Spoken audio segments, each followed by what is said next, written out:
इनके कई कैंडिडेट्स ऐसे हैं जो खुद माफिया हैं अपने अपने क्षेत्र के अंदर। स्वतंत्रता सेनानियों ने बड़ी बड़ी कुर्बानियां दी, उस जनतंत्र को अगर आप दांव पे लगा दो, मैं नहीं समझता, मेरी नजर में ऐसा कोई पद नहीं है। एक तरफ शरीफों की पार्टी है और एक तरफ खुलेआम गुंडागर्दी चल रही है।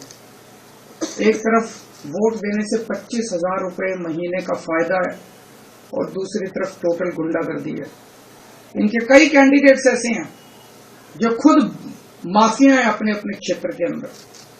अगर उनको वोट दे दिया तो एक तो देश का सबसे बड़ा गुंडा और उसके नीचे कई गुंडे, तो गुंडों का सरदार और सारे गुंडे मिलकर दिल्ली वालों का क्या हाल करेंगे, ये सोचने वाली बात है। ये गुंडागर्दी दिल्ली बर्दाश्त नहीं करेगी, देश बर्दाश्त नहीं करने वाला। लोग शरीफ हैं, लोग शांति से जीना चाहते हैं। दूसरी बात जो सबके सामने आ रही है, हमारे देश के स्वतंत्रता सेनानियों ने बड़ी बड़ी कुर्बानियां देके देश को आजाद कराया। कई लोग फांसी चढ़ गए। वो इसलिए फांसी चढ़े थे कि देश में जनतंत्र होगा, देश में चुनाव कराए जाएंगे, चुनाव में जनता वोट डालेगी और वोट डाल के अपनी सरकार चुनेगी। लोगों ने इसलिए कुर्बानियां दी थी कि चुनाव निष्पक्ष होंगे, स्वतंत्र होंगे। लेकिन आज जिस तरह से चुनाव आयोग ने भारतीय जनता पार्टी के सामने हथियार डाल दिए हैं, चुनाव आयोग ऐसे लगता है जैसे एग्जिस्ट ही नहीं करता।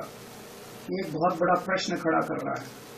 लोगों के मन में प्रश्न आना, लोगों की सोच को आप रोक नहीं सकते। लोगों के मन में प्रश्न आना बड़ा वाजिब है कि राजीव कुमार जी जो मुख्य चुनाव आयुक्त हैं, वो इस महीने के अंत में रिटायर हो रहे हैं। उन्हें पोस्ट रिटायरमेंट ऐसा कौन सा पद ऑफर किया गया है, वो कौन सा पद हो सकता है जिसके बदले में आप देश को गिरवी रख दो, देश को दांव पे लगा दो? वो कौन सा पद हो सकता है जिसके बदले में आप देश के जनतंत्र को खत्म कर दो?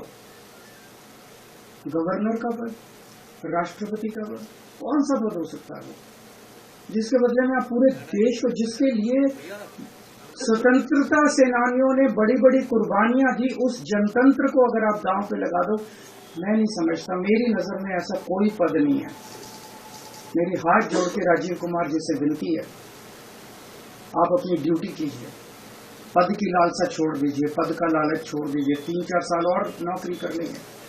आपने तो इतने 40-45 साल नौकरी कर ली, इस देश ने आपको बहुत कुछ दिया है।